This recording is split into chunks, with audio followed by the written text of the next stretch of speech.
Good morning, everybody. At least, well, I hope it's morning somewhere where you're at, or at least looks like morning, sun on the horizon, maybe a little bit of bright cloud or something to that effect. It is dead of night here, of course, because, well, it's still Saturday, but you guys will be waking up Sunday, October 25th. Maybe to this message, maybe not. If you're joining, I always appreciate you joining. I always appreciate being part of your day. Thank you for the inclusion and the comfort, the trust, and everything else that comes along with this craziness. We are at such a weird point in everything. It's a blue moon in a week. It's middle of Mercury retrograde. Everything's just a little bit redonk right now. And I understand if you're feeling a little bit frayed at the edges, a little bit tense, a little bit stressed, a little bit like the cat getting hit with the water bottle. Just basically going to center this ramble more around reminders of how to handle that mischief, because I like to think of this as a little bit of a perfect storm. There is a lot of really, really well-aligned energies going on right now, and using that requires a lot of push thought. Push thought is a pain in the butt, though. It's hard to exert. It requires energy. Everything takes energy. And I think the second quarter of the moon is all about that energy. You see, when we're dealing with the second quarter, what we're dealing with now is that we've gathered all of our belongings and all of our possessions and all of our pieces, and now we get to start doing something with them. So typically there's a ritual of initialization. You craft something, or you draw a sigil, or you put a certain amount of effort and thought into building a reminder. Rituals at their core are just a reinforcement of the natural energy underneath. And so, any ritual designed is simply reinforcing. Second quarter is that reinforcement of whatever intentions, whatever desires, whatever gathering of purpose you had going on in the first quarter. So now you're doing things with things. Now you're acting upon things. Now you're waking up every morning and seeing those words you wrote on your bathroom mirror and having them reflect back at you the reminders of what you're supposed to do for you. Now you're here putting on the necklace every day in prayer. Now you're here wrapping up your hair and remembering to keep it all safe and guarded from all those dishonorable things that could happen. Something is created in these moments, and that something then gives us an opportunity to share and express and show that energy and that intention for forevermore afterwards. It becomes, through the ritual, a habit, a consistency, a constant reminder of something that we're supposed to accomplish, of something that we're supposed to do. Now, with the blue moon coming up on Halloween,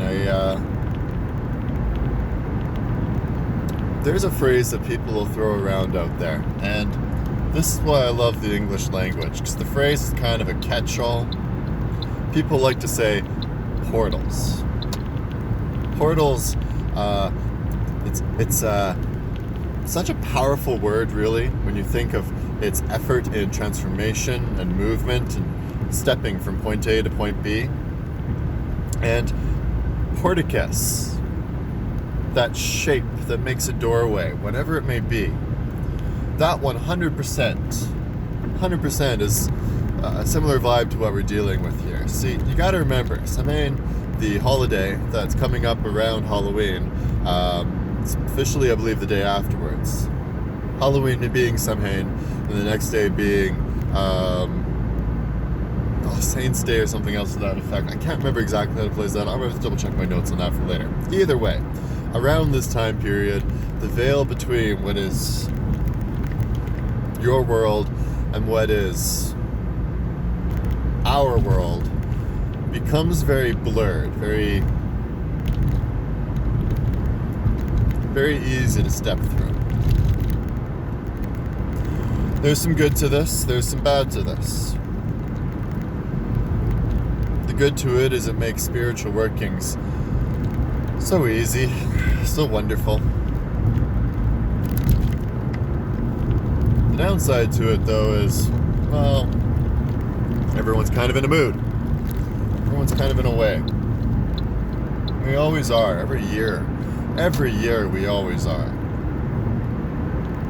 You start Halloween with such a fight for the spirit, and then you get to that second or third week and something catches you by the ankle every time. Halloween as a day is easy.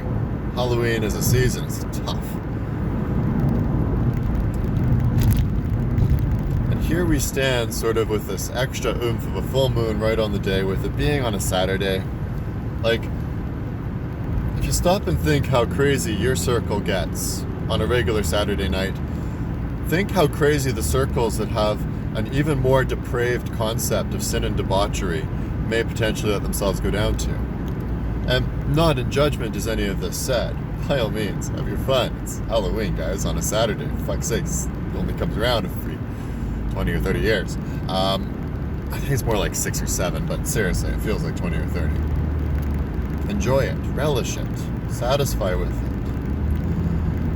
But recognize how that intensity is being used. When you focus that intensity with ritual, when you focus it into a process, you take all of that thin veil energy and make it not so much the loosey-goosey chaos that goes out into this material plane, but rather you find your niche, your sector, your influence. Influence is my favorite word for this, honestly, because influence can work in very, very different ways. Another one of the reasons why I appreciate the English language and its mechanisms for standing in the place of whatever you need it to. So consider how you're going to focus that intensity, how you're going to focus that rush that you're feeling. Consider how you'll bring it into a habit, a ritual, actions, beliefs, consistent pathways that give you a sense of affirmation towards your own goals, your own dreams, that which you want to develop within you. As you exert this energy and as you exert this discipline, you reinforce and you build yourself. You become stronger in yourself due to it. It's empowerment. And handled well, this upcoming full moon on the 31st should be phenomenal for all of us. Handled poorly, it's good for some of us. Because at the end of the day, we have only ourselves to offer influence and control over top of. And anyone that's going to frustrate themselves trying to get their hands on something deeper is just going to run themselves in circles. Enjoy your Halloween coming up in a week, but set yourself on a path now to make it what you need to grow properly in yourself. The universe will deliver. Whatever you put out as question will always be answered. Sometimes we don't like how the answer's delivered. Lordy, sometimes we don't like how those answers are delivered, but there is always an answer. Ask your questions. Ask your thoughts. Reach out and feel just a little bit bigger than what you're so used to and what you're so familiar with.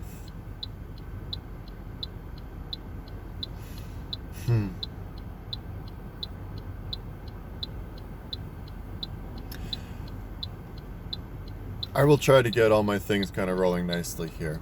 I'm going to be totally out of service probably from the 30th through until the 1st. Ironic, yeah, I know. So if anything needs to be set up, if you want any assistance with anything, get at me. Get at me before then. Consider what intentions you'll set for the full moon. I'm going to ramble on tomorrow even more excessively about the full moon in the third quarter. We'll talk more second and third quarter then. Now, I need to double check what sign this is in. Knowing your zodiac sign for the next video may be helpful. So I think I'm going to try and make it very specific to a note or a sentence for each and every sign for the full moon. Might be able to do some prep work that way. For now, get those intentions in ritual and in action. Move yourself. First quarter, this is what I want. Second quarter, I am moving myself towards it. The third quarter is the beginning of the realization that you can attain it. The acknowledgement of one's own capacity, the fullness of one's own potential. Look for that day to be one of the best days of 2020, regardless what else has happened. There's no way magic cannot happen on the 31st. All we gotta do is just keep our wits about us, keep our self-control in line, keep a semblance of stability and familiarity until that point. And then it's all blessings and bounty from there. I'm going to hit the dark parts of the highway now. I hope you all have a fantastic day. Lord knows by the time this gets posted, I will be passed out. But you know what? I cheer you all on for my dream state. I know this weekend has been tough. I know what I've dealt with. I can't imagine what some of the rest of you have. I just know and trust that you're all also tough, strong people. Individuals putting forward the best energy and the best effort of themselves. I've seen it. So when these heavier days and heavier loads start to build up around you, remember, this is how you built muscle the first time. This is how you build muscle again. To build muscle properly, you take care of the body through good food and good water. You take care of the mind through good rest. And you exert by breathing out and pushing. I hope you guys have a wonderful day. Take care and be well.